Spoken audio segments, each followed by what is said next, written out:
Assalomu alaykum, hurmatli bo'lajak savdogarlar. Masalani o'zinglarni kelajagingiz uchun harakat qilib mehnat qilayotganingiz uchun juda hurmat qilaman. Va mana bizning 4-darsimiz ham Xudo xolasa mana chiqdi. Bugungi mavzuyimiz shamchalar bu bozorning tili. Ko'pchilik ko'p insonlar, ya'ni sohada endi kirib kelgan insonlar aynan mana shu mavzuni ignor qiladi. Ya'ni qaysi qo'pol qilib aytganda o'tkazib yuboradi. Lekin biz aynan mana shu elementarniy bo'lgan mavzularni ishlatishga majburmiz. Nima uchun? Chunki biz shamchalarda bozorda aynan mana shu shamchalarga qarab aniqlaymiz, ko'ramiz. Ya'ni bozorda ko'rinishini o'zi shamchalar. Biz shamchalar bilan savdo qilishga, ulardan ma'lumot olishga majburmiz bolalar. Shu sababdan biz bu sizlar bilan eng asosiy bo'lgan mavzu, har bitta uyda fundamenti, tradingda fundamenti bo'lgan mavzu shamchalar haqida sizlar bilan gaplashamiz. Demak, oldin aytib qo'yaman, bu mavzuda sizlar bilgan, bilmagan ma'lumotinglar juda ko'p. Avvalambor yana bir marta daftarlarni yoningizga olib, har bitta shamchani chizib, o'zingizlar uchun ma'lumotini, men berayotgan ma'lumotini olinglar. Men ko'p narsani ustini beraman, ya'ni og'zaki men aytaman sizlarga, o'sha narsani har bitta gapirayotgan gapim sizlar uchun muhim hisoblanadi. Bu narsa sizlardan chiqmasin. Ya'ni grafik yozilgan narsa bu elementarniy narsalar. Lekin mavzum sizlarga gapirib berayotgan maslahatlarim bu eng asosiylari hisoblanadi. Bu narsani e'tiborsiz qoldirishni men sizlarga maslahat beraman. Demak, shamchalar bu bozor tili. Har bitta tajribali savdogar albatta shamchalarga qaraydi, chunki bu unga to'liq ma'lumot beradi. Ya'ni bozor qayerga ketishini, bozor kuchini kamayganini, sekinlashganini, harakatlarini hammasi haqida sizlarga ma'lumot beradi. Kelinglar sizlar bilan aynan mana shu shamchalar haqida gaplashamiz. Tradingdagi o'zi shamchalar nima? Bularning nomi, asli nomi yapon shamchalari deb nomlanadi. Bu tradingdagi o'sha yapon shamchalari deb nomlanishining asosiy sababi, adashmasam, shu trading Yaponiyada keng tarqalgani uchun, o'sha yerda endi yaponlarda mana shunaqa shamcha, oddiy o'zi shag'am bor, xuddi shunaqa bo'lgani uchun tradingga ham bu eng ma'lumot ko'p beradigan instrument sifatida olib kirishgan. Nima uchun aynan shamchalar? Chunki grafikda turlari juda ko'p, chiziqlar bor, obyemlar bor, har xil turi bor. Nima uchun bizga shamchalar muhim? Chunki shamchalar bizga bozorda eng ko'proq ma'lumot beradigan instrument hisoblanadi, bozorda ko'rish uslubi hisoblanadi. Shu sababdan biz aynan tajribali savdogarlar shamchalarga katta e'tibor qaratamiz. Tajribasiz insonlar esa buni prosta ignor qiladi. Nima uchun? Chunki bu keraksiz mavzu deb o'ylashadi. Aslida bu nabarot. Xo'p. Shamchalarda mana bu ikki xil shamcha, bu yashil shamcha, bu qizil shamcha. Bularning o'ziga yarasha nomi bor. Bu ko'tarilish shamcha deb nomlanadi. Bizning o'zimizning treyderskiy tilda buy shamcha, bu sell shamcha, ya'ni tushish shamchasi deyiladi. Treyderlarning o'zidagi ichki terminlari, kitobdagi termini bu ayiq shamcha, buqa shamcha deyiladi. Chunki buqa tipi shoxlagani uchun shoxlab tepaga ko'tarib yuboradi. Shunaqa qilgani uchun bu narx ko'taradigan shamcha deb buqa shamcha deb nomlashadi. Buqa yurish deyishadi. Buni esa ayiq shamcha deyishadi. Nima uchun? Chunki ayiq lapasi bilan, o'sha qo'li bilan bitta urganda yerga pastga tushirib yuborgani uchun buni ayiq shamcha deb nomlashadi. Endi bu chista treyderskiy terminlar. Hozir adashmasam ko'pchilik bu narsani aytmaydi. Endi biz o'rgangan paytlarimiz bu narsa shunaqa deb nomlangan. Har ikkita shamcha hech qanaqa farq qilmaydi, faqat harakatida, rangida farq qilishi mumkin. Ya'ni aynan mana shu shamcha, ya'ni buy shamcha ikkita narsadan iborat. Bu to'rtburchak joyi, chiziqchalar. Aynan mana shu tepa pastdagi chiziqchalar, pastdagi chizig'i bu pastdagi soya deb nomlanadi. Tepadagi chiziqcha esa bu tepadagi soya deb nomlanadi. Bu tepadagi soyani tugashi, ya'ni shamcha imini masjidgacha chiqqanini ko'rsatib beradi. Bu pastdagi soyani tugashi, ya'ni shamcha mamlakatgacha tushganini ko'rsatib beradi. Uni eng asosiy narsa bu ochilishi. Ya'ni shamcha mamlakatda ochiladi. Bu yerda ochilgandan keyin shamcha bundoq o'ynaydi, bitta pastga tushadi, mamlakatgacha tushadi pastga. Bu birinchi qizil shamcha bo'ladi.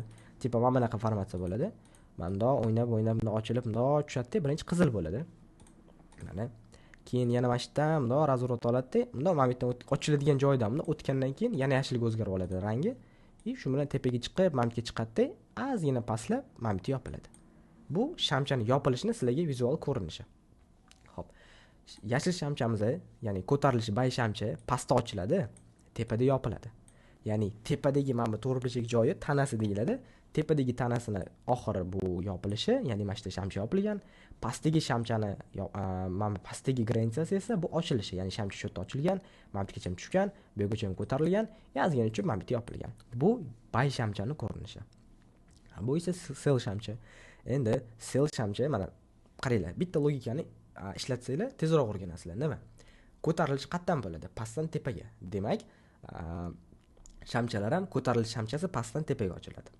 Tushish qayerdan bo'ladi? Tepadan pastga. Demak, shu logika bo'yicha tepada shamcha, tushish shamchasi ham tepada ochiladi, pastda yopiladi. Bu yerda ham mana tepada ochilyapti, pastda mana ham yopilyapti. Xo'p, mana bu tepadagi soyasi narx o'shgacha chiqqan, ya'ni buni logikasi mana bunaqa bo'lgan. Mana shamcha mana bitta ochilgan, keyin endi bilmayman, ozgina bitta o'ynagan, no, bitta mana bittaga chiqqan. Ya'ni birinchi yashil bo'lgan. Keyin mashitdan sekin narx уже selga harakat boshlanib, mana bu yerdan o'tdim, ochilgan joydan o'tdim, yana qizilga aylangan. Keyin pastga tushgan, mana bu yergacha tushganda, ozgina ko'tarilib, mana bu yerga yopilgan. Bu ham xuddi shu sel shamchaning vizual ko'rinishi hisoblanadi. Endi shamchalar har doim bir-birini ketini to'ldiradi. Ya'ni mana bu shamcha mana bu yerda ochildi, mana bu yerda yopildimi, keyingisi ham shunday yopilgan joydan ochiladi. Ya'ni hech qanaqa mana bunaqa ochilish degan narsalar bo'lmaydi. Agar normal holat bo'lsa, narx juda tezlashib ketgan bo'lsa, bozorda gap hosil bo'lishi mumkin. Gap bu mana bunaqa bo'shliq bo'lib qolishi mumkin. Mana bunaqa bo'lib qolishi mumkin. Bu brokerlarning aybi. Bu bozorda aybi emas. Bozorda har doim shamchalar mana bunaqa davom etadi. Ya'ni qaysi shamcha yopiladi, keyingisi ochiladi. Ya'ni bir-birini to'ldirib ketaveradi. Endi bozorda tradingda time frame degan tushuncha bor. Bu aynan o'sha time mana bitta ham 15 minutlik turibdi. Bu 15 minut davomidagi har bitta shamchani vaqt oralig'i 15 minut. Ya'ni mana bu 15 minut, bu 15 minut, har bitta shamcha 15 minut. Ya'ni bu shamcha 15 minut davomida mana bittaga tushib, mana bitta ochilgan, mana bittaga tushgan, ko'tarilgan, mana bittaga tushib yopilgan. Bu shamcha ham xuddi shunaqa tepada ochilgan, mana bittaga chiqqan, pastga tushgan, ko'tarilgan, mana bitta yopilgan. Ya'ni bu shamcha ham, mana bu shamcha ham 15 minut davomida harakatlangan. 15 minutdan keyin yana keyingisi ochiladi. Endi o'zingizlar o'ylab ko'ringlar, 1 soatlik shamchani bitta 1 soatlik harakatda olsak, nechta shamcha bo'ladi? To'g'ri, 6 ta shamcha bo'ladi. Ya'ni 6 ta mana shunaqa 15 minutlik shamcha bo'ladi. Endi qizil, yashil endi u bozor vaziyatidan kelib chiqadi. Xo'p, bu shamchalar bizga qanaqa ma'lumot bera oladi? Biz bu narsalardan nima o'rgana olamiz? Kelinglar, mana shu narsani ko'rib chiqamiz sizlar bilan. Trade sohasida, ya'ni tajribali savdogar bo'lmoqchi bo'lsangiz, siz shamchalardan o'qishni bilishingiz kerak. Men sizga bu narsani aytdim. Va eng asosiy shamchalardan biri bu mana shu xavfli shamchalar. Ko'pchilik insonlar mana shu xavfli shamchalardan savdo qilib qo'yishi mumkin. Xavfli shamchalarga birinchisi bu doji kiradi. Mana doji shamchasi. Buni ko'pchilik morning star deyishadi. Ko'pchilik bu narsani dojini qanaqadir boshqacharoq nom bilan atashadi, lekin baribir logikasi bir xil. Kim nima deyishdan qat'iy nazar, kim qanaqa shevadan gapirishdan qat'iy nazar, baribir logikasi bir xil. Ya'ni dojiligicha qoladi. Dojini vazifasi o'zi tarjimasi, yapon tilidan tarjimasi xato degan ma'noni anglatadi. Ya'ni novichok savdogarlar, tajribasi yo'q savdogarlar xohlamasdan qiladigan xatolar. Ko'pchilik doji bo'lganda selga savdo qiladi. Ya'ni buni razorudda bo'lishadi. Narx sekinlashyapti, bo'ldi, sel kiraman yoki buy kiraman. Mana shunaqa logika bilan ishlashadi. Bu esa qattiq xato hisoblanadi. Biz tajribali savdogar bu shamchalarni qanaqa ishlatamiz? Biz bu narsani mabodo bozorda doji ko'rib qolsak, iloji boricha savdo qilmay turamiz. Ya'ni kutib turamiz. Doji tugagandan keyin bitta taraf harakatini kuzatamiz. O'sha harakatdan kelib chiqib savdo qilamiz. O'shanda eng to'g'ri variant hisoblanadi. Biz doji shamchasini 3 ta variantini ko'rsatib qo'yganmiz. Ya'ni birinchisi bu mana bunaqa ko'rinishi, qizil ko'rinishi, ikkinchisi bu buy ko'rinishi, yashil shamcha ko'rinishi va uchinchisi bu bitta chiziqcha ko'rinishi, ya'ni грубо говоря, plus bo'lib qolgan. Bu nima uchun bunaqa bo'lgan desanglar, buni tushundik. Mana bitta ochilgan, mana bittaga chiqqan, tushgan, mana bitta yopilgan. Buni ham tushundik. Bu yerda ochilgan pastda, mana bittaga tushgan, ko'tarilgan, mana bunaqa ozgina qaytib, mana bitta yopilgan. Bu qanaqa bo'lgan desanglar, narx qayerda ochilgan bo'lsa o'shda yopilgan. Prosta tepaga, pastga bitta o'ynaganda yana o'sha joyda yopilgan. Mana shu dojini sizlarga 3 xil ko'rinish hisoblanadi. Iloji boricha ehtiyotkorlik bilan bu narsani savdo qilishingizga maslahat beraman. Ya'ni dojidan iloji boricha foydalanmanglar. Umuman ko'rib, lekin ishlardan chiqarmanglar bu shamchani. Ya'ni doji ko'ryapsizlarmi? Bo'ldi, bu kerak emas ekan emas. Buni kuzatinglar. Dojidan keyingi harakatni kuzatinglar. O'shandan tasdiq qilishinglar mumkin. Keyingi xavfli shamcha bu harami deyiladi. Bu ismi bu so'kinishli ism emas bu. Bu shamchani nomlanishi shunaqa deyiladi. Bu nima uchun aynan bu shamcha xavfli hisoblanadi? Buni ko'rinishi mana bunaqa bo'ladi. Ya'ni birinchi katta shamcha, bu shamcha qayerda ochiladi? Tepada ochiladi, mana bu yopiladi. Emaslik aytdim, bozor hech qachon zazor tashlamaydi, ketidan yangi shamcha ochilaveradi. Bu keyingi shamcha mana bu ochiladi, hech qachon pastda tepada ochilmaydi. Agar brokerlar ayb qilmasa, xato bo'lmasa brokerlarda. Endi aynan mana shu haramiy shamcha mana bu ochilib, qaranglar. Undan oldingi, o'zidan oldingi shamchani minimumini, mana bu minimumi deyiladi. Minimumini yechmayapti. Maksimumiga ham bormayapti. Ko'ryapsizlarmi? Ya'ni ichida qolib ketyapti bu. Bu shamcha buni yutib olgandek bo'lyapti. Ya'ni uni bir-birini soyasini qaysidir ma'noda nima desam, oddiy misol hozir sizlarga primer keltiraman. Hop. Bitta zdaniya zdaniyani tagida mana shu quyosh tushib tursa, zdaniyani tagiga soya tushadi. Именно o'sha soyasi, mana buni soyasi buni qoplab qo'ygandek bo'lyapti. O'shaning uchun mana bu harakat bizda hisoblanmaydi. Ya'ni men o'zim shaxsan ishlatib bu narsani ko'rganman. Haramiy shamchasidan sizlar savdo qilmanglar. Ko'pchilik bu narsani razvorotga ishlaydi, ya'ni narxni tushishiga ishlaydi, ko'pchilik ko'tarilishiga ishlaydi. Yo'q, bolalar. Haramiy va doji shamchasi uzoqroq yuringlar. Haramiyni dojidan farqi, haramiyni siz даже harakat deb olishga haqqingiz yo'q. Ya'ni mana bu bitta tushdi, ko'tarildi, to'g'rimi? Mana shu ko'tarildi degan gap bo'lmasligi kerak. Chunki bu haramiy ichida qolib ketgan, bu yo'q narsa bu. Keyingi shamchalarni sanab ketasiz. Ya'ni imенно mana shu shamcha haramiy hisoblanadi. Bu yerda ham xuddi shunaqa logika. Ko'tarilyapti. Mana bu tepasini ham yechmagan, pastini ham yechmagan. Demak, mana bu qizil shamcha haramiy deyiladi. Bu ko'tarilib tushmagan, bu hali ko'tarilishda. Hali tushmagan. Ko'pchilik mana tushyapti deb sell kiradi, stop loss deydi. Biz bu narsadan prosta foydalanmaymiz. Mana shu ikkita xavfli shamchalardan ehtiyot bo'linglar. Dojidan biz savdo qilmaymiz, haramidan savdo qilmaymiz ham, harakat ham deb olishga haqqimiz yo'q. Mana shu shamchalarni iloji boricha ignore qilmaslikni sizlarga maslahat beraman. Keyingi shamchalar bu kuchli shamchalar hisoblanadi. Ya'ni narxda qatga ketayotganini ko'rsatib beradigan shamcha hisoblanadi. Xo'p. Buni nomi Maribozu deyiladi. Bu narxni kuchliligini va qatga ketayotganini ko'rsatib beradi. Maribozu shamchasi bu katta tanaga ega, farqi yo'q, sellmi, buymi, katta tanaga ega, tepada pastda soya bo'lsin, lekin kam bo'lsin. Kam bo'lgan soyali shamcha hisoblanadi. Bu bozorda ob'yomini ko'rsatib beradi. Ya'ni bay shamcha mana kattami bozorda ko'ryapsizlarmi? Demak, bitta narsani tushunishinglar kerak, harakat bay ekan, biz sell ishlamaymiz deyishinglar kerak. Yoki sell Maribozu mana bunaqa katta bo'ldimi? Deyishinglar kerak, demak harakat sell ekan, biz bay ishlamas ekanmiz deysizlar. Bu mana bunaqa ko'rinishi ham bor, bunaqa ko'rinishi ham bor. Bu soyali ko'rinishi, bu soyasiz ko'rinishi bo'ladi. No, Maribozuda iloji boricha xatolik qilib qo'ymanglar. Mana bu Maribozu emas. Bu Maribozu emas, chunki tana kichkina. Iloji boricha tana kattaroq bo'lishi kerak. Tepada balkim pastda soya bo'lmasligi mumkin. Balkim tepada soya yo'q, pastda soya bo'lib qolishi mumkin. No, sut в этом. Asosiy buni chalg'ituvchi narsa, to есть asosiy buni sabab Maribozu bo'lishiga asosiy sabab bu katta tana, o'sha narsa. Bunga qarshi savdo qilish ahmoqlik hisoblanadi. Ya'ni biz qanaqa ishlatamiz savdogarlar? Misol, narx bay ketyapti. Bayga yana bitta Maribozu yasab berdi. Biz hech qachon Maribozudan keyin sell ishlamaymiz. Biz navrot bayga ozgina qaytishini kutamiz, imashdan yana bayga qo'shib olamiz. O'shanda juda chiroyli ishlab beradi bu narsa. Yoki narx ko'tarilib ketdi deb pastga bitta Maribozu yasadi. Biz ozgina ko'tarilishini kutamiz, keyin yana dal sell ishlaymiz. Nima uchun? Chunki bozorda harakat o'zgardi degan narsani bizga ko'rsatib beradi. Bu Maribozu shamchasi. Va keyingi shamcha, men bu shamchalarni juda yoqtiraman. Bu bitim ochish uchun, ya'ni o'sha buy sell knopkani bosish uchun tasdiqlar, razvorot shamchalar deb nomlanadi. Bularning asosiylari bu Molut va Engulfing. Molut shamchamizning ikki xil ko'rinishi bor. Bu sell ko'rinishi. Ko'pchilik mana shu narsani adashtiradi. Ya'ni qizil Molut bo'lsa, shamchasi qizil bo'lsa, demak sell. Shamchasi yashil bo'lsa, demak buy. Yo'q bolalar. Molutni qatga savdo qilish uchun olish uchun biz soyasiga qaraymiz. Agar soya tepada bo'lsa va harakat pastdan kelayotgan bo'lsa, demak biz sell ishlaymiz. Farqi yo'q qanaqa rang bo'ladi. Xoh yashil bo'lsin, xoh qizil bo'lsin, baribir sell ishlaymiz. Nima uchun? Chunki bu bizga sellga degan logikani beradi. Bu vaziyatda esa soya pastda, plus narx tepadan pastga tushayotgan bo'lsa, bizda mold shakllandimi, demak buy ishlaymiz. Bu birga kelayotgan shamchalar emas, e'tibor beringlar. Bu отдельный shamchalar. Prosta maslaga ikki xil rangini ko'rsatdi. Agar soya pastda uzun, mana bunaqa tanaga egami, demak biz buy ishlashimiz kerak. Xo'p, savdo qanaqa bo'ladi? Savdo albatta keyingi shamchadan bo'ladi. Keyingi shamcha ochiladi, shu yerdan siz savdo qilasiz. Stop lossni iloji boricha zonani tagiga qo'yasiz. Bu mold shamchasi.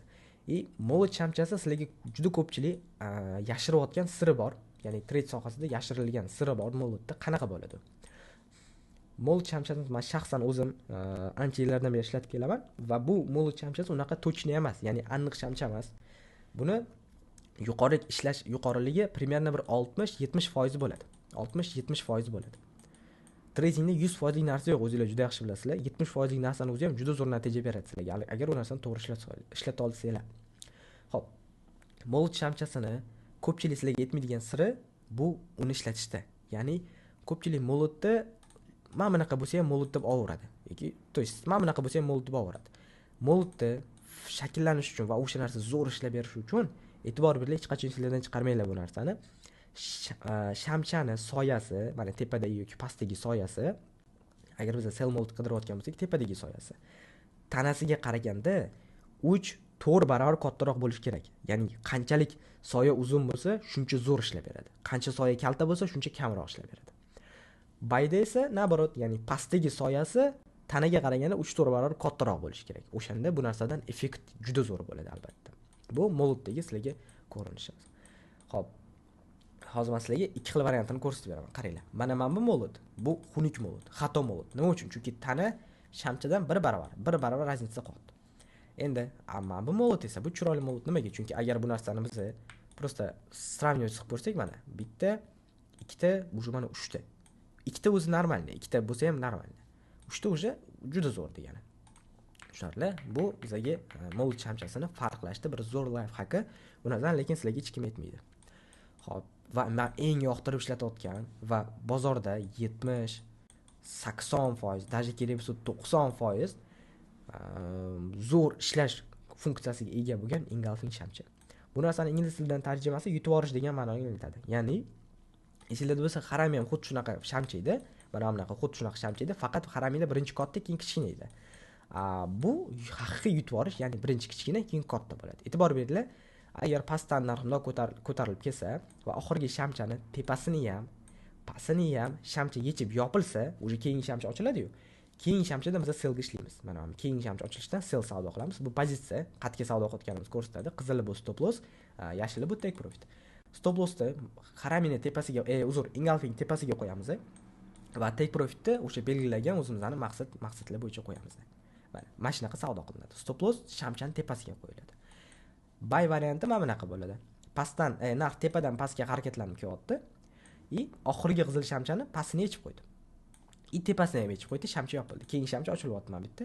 Keyingi shamcha ochilishi bilan biz buy savdo qilamiz. Stop loss esa Maribozon tagiga qo'yamiz. Engulfing tagiga qo'yamiz. Uzr ming bor.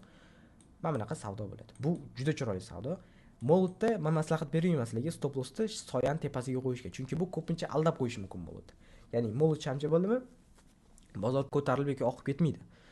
Engulfingda 70-80% vaziyatda bozor juda chiroyli harakat qilib beradi sizlarga. Albatta bu narsani to'g'ri topsanglar. Endi kelinglar, faqat sizlarga rasmlar bilan emasdi, bozordan ham ko'rsatib beraman. Bizga parani hech qanaqa farqi yo'q, time frame da ham farqi yo'q. Iloji boricha kattaroq time frame da ishlayveringlar. Ya'ni M15, M15 dan tepasi. 5 minutlik, 1 minutlik sizlarni ko'p aldab qo'yishi mumkin. Misol, e'tibor beringlar, narx tushyapti. Mana narximda tushib kelyapti, pastdan, tepadan pastga bunday tushib kelyapti. Va e'tibor beringlar, narx qattan bildik, imina narx mana bittadan razorot olganida. Imina o'sha mold, mana mold shamchasi. Biza molddan keyingi shamchadan savdo qilamiz, stop lossni zonani tagiga qo'yishimiz mumkin bo'ladi. Bu ham mana chiroyli yurib bergan. 1.5, 1.2 zo'r satrashni hisoblanadi. Albatta stop lossga qarab. Endi narx chiroyli ko'tarib berdi. Endi bozor mana bunaqa oqib ketishini qattiq aniqlaymiz. E'tibor beringlar, mana yana bitta chiroyli mold. Mana bu yashil shamcha uzun soyali, ko'rasizlarmi? 5-6 barobar raznicasi bor. Yana qo'shimchasiga engulfing ham bor. Mana bu o'z oldingni buy shamchani yechyapti, sell shamchani pastini yechyapti. Soya ham, tan ham farqi yo'q. Bu ham juda chiroyli sellga atkat. Keyingi shamcha ochilishdan savdo qilamiz. Bu ham juda chiroyli yurib bergan. Pastda mana tushyapti. Razorot berishini qattiq aniqlaymiz. Mana bu mold emas. Nima uchun? Chunki tepada soyasi uzun bo'lib ketgan. Mana bu o'sha sizlarga mold. Qo'shimchasiga engulfing bor. Qaranglar, mana o'z oldingni yechgan, tepasini ham, pastini ham yechgan. Mana bular sizlarga buy savdo qilishiga yana bitta sabab bo'ladi. Xo'p. Keyinchalik dalnishlik yana ko'ramiz. Mana bu bizga mold bo'ladi razorot berish uchun. Xo'p. Yana bir ikkita tasdiq sabablar ko'rishimiz mumkin. Endi bu narsalarda mana mamitlarda ham mold bor. Qaranglar, mana atroflarda ham mold bor, mana atroflarda ham mana sell mold bor, lekin bozor razorot olib ketgan. Nima sabab bo'lgan? Bozorda asosiy narsa bu harakat. Agar harakat mana bunaqa ketayotgan bo'lsa, biz iloji boricha buyga mold, buyga engulfing qildirishimiz kerak. Ya'ni bu trend deyiladi, harakat deyiladi. Harakatga qarshi savdo qilmanglar, iltimos. Mana shu narsani ham ko'pchilik esdan chiqaradi. Agar narx pastga ketayotgan bo'lsa, sizlar sellga mold, sellga engulfing qidirishga majbursizlar. Bu vaziyatda bozor buy ketyapti. Biz selldagilarni ignor qilib, biz buy ishlashimiz kerak. Misol, qanaqa misol bo'ladi? Xo'p, birinchi vaziyatda mana bu mold. Mana bu yerdan buy savdo qilamiz. Ikkinchi vaziyatda mana bu yashil shamchani engulfing qilyapti. E'tibor beringlar, yashilda ham yashil engulfing qilish mumkin. Ya'ni rangi unaqa rol o'ynamaydi. Mana ikkita shamcha. Bozor chiroyli tepaga ko'tarib beryapti. Bozor mana sellga razorotini boshladi. Endi bemalol sellga ishlashimiz mumkin, buylarni ignor qilib. Xo'p, bu yerda Selga tasdiq yo'q, selga tasdiq yo'q, selga tasdiq yo'q. Bu yerda ham hech qanaqa sabab yo'q sel ishlashimiz uchun. Bo'ldi. Bu yerda mana sel harakat tugadi, yana razvorot olishni boshladi. Endi biza buy ishlashimiz kerak. Bu yerda buyga tasdiq nima bor? Keling ko'rib chiqamiz. Xo'p, bu yerda men vaziyat ko'rmayapman, sabab tasdiq ko'rmayapman. Mana bizga mo'lut buyga ishlash uchun juda chiroyli reaksiya. Xo'p, yana ko'tarildi, yana tushdi, ko'tarildi. Bu yerda hech qanaqa harakat qolmadi. Yana bozor razvorot oldi. Endi razvorot olishini ham qaranglar, nimadan boshlayapti? Mo'lut. Mo'lutdan keyin bozor sekin selga razvorot olyapti. Mana yana bitta mo'lut sizlarga. Selga ketyapti bozor. Xo'p. Mana yana bitta engulfing qaranglar, mana yashil shamchani tepasini ham, yashil shamchani pastini ham yechib qo'ydi shamcha.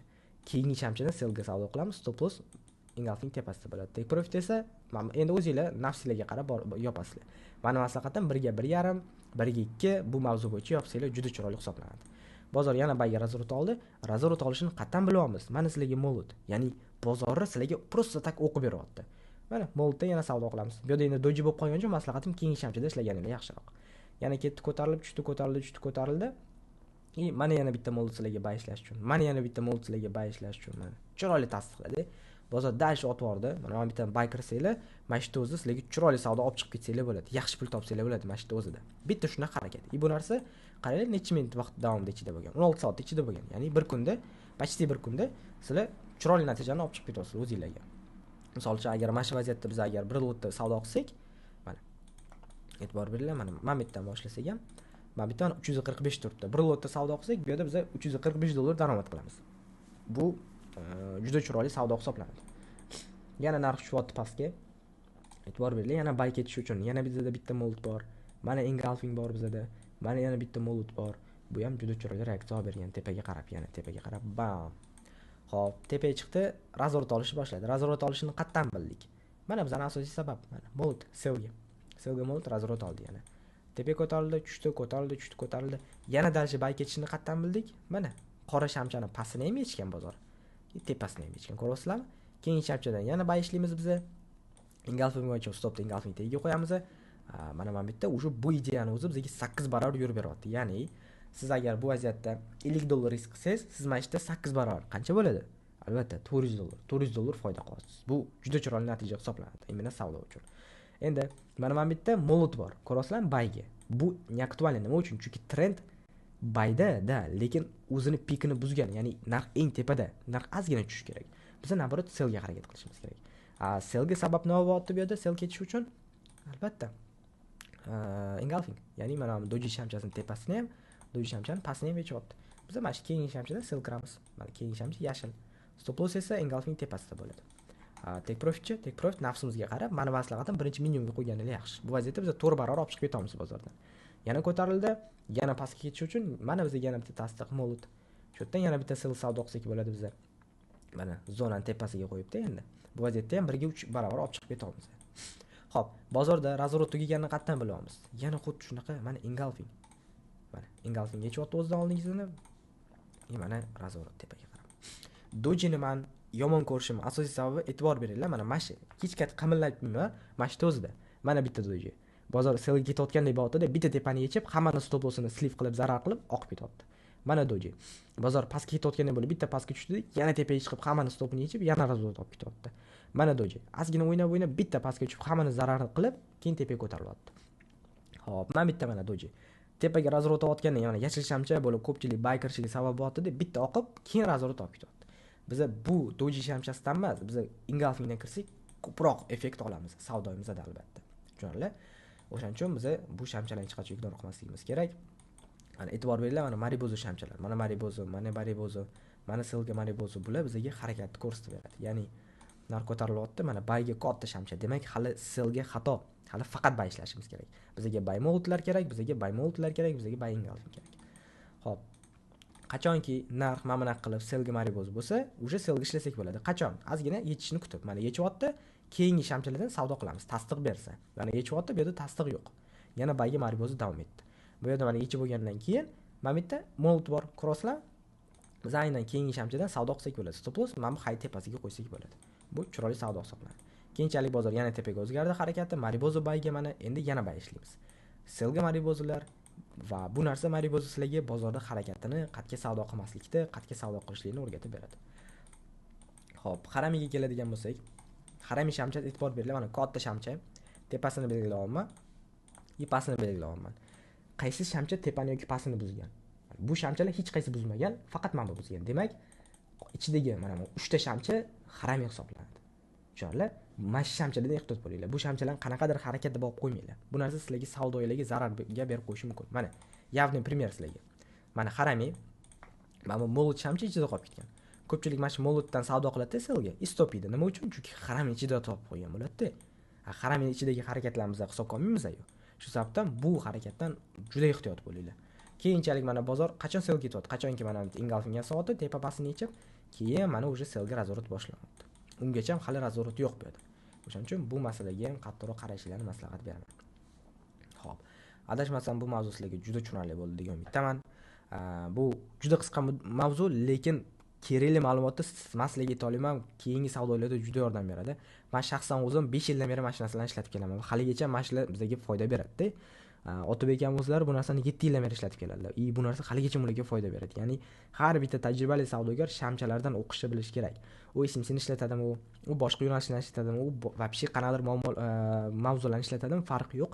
Har bitta traderman deyaptimi, demak u shamchalardan foydalanishni bilishi kerak. Shu sababdan bu mavzuga sizlarga qattiqroq qarashlarni maslahat beraman va shu misolda ham sizlarga UGSV beraman. UGSV qanaqa bo'ladi? Mana shu shamchalardan sizlarga har bitta o'rgatgan shamchamdan 10 tadan rasm bozorda topib, chiroyli ishlaganini rasm tashishinglarni maslahat beraman. Ya'ni 10 ta doji, 10 ta haramiy, 10 ta maribozu bo'ladi.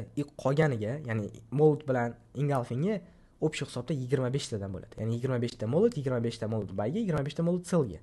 25 ta engulfing bayga, 25 ta engulfing selga. Bu degani 130 ta rasm bo'ladi. O'zingizga tayyorlab, o'zingizga kanalchami yoki qanaqadir izbrinigami tashab qo'yinglar. Yoki adminlichkamiz bor, o'sha adminlichkaga ham tashab qo'ysanglar bo'ladi UGSVni. Xo'p. Qanchalik ko'proq bozorda o'rgangan mavzularni bozorda ko'proq vaqt o'tkazib ko'rsanglar, sizlarga shunchalik yordam beradi bu narsa. Bozorda mana shunaqa berayotgan rasmlardan foyda nimada? Foyda sizlarni ko'zinglarni bozorga o'rgataman. Va ko'zinglar o'rgangandan keyin, bozor bilan tanishib olganinglardan keyin xohlagan ishlarni qilinglar bozordan, ya'ni chiroyli natijalarni ko'rasizlar. Faqat ko'zinglarni o'rgatishinglar kerak. Boshida hammada qiyin bo'ladi. Bu normal holat. Keyinchalik chiroyli natijasini ko'rsanglar bo'ladi. Bola charchamanglar, sog' bo'linglar, masalani vaqtingizga olmayman. Keyingi darslarda omad, Xudo xolasa ertaga 5-darsimizni ham qo'yib yuboramiz.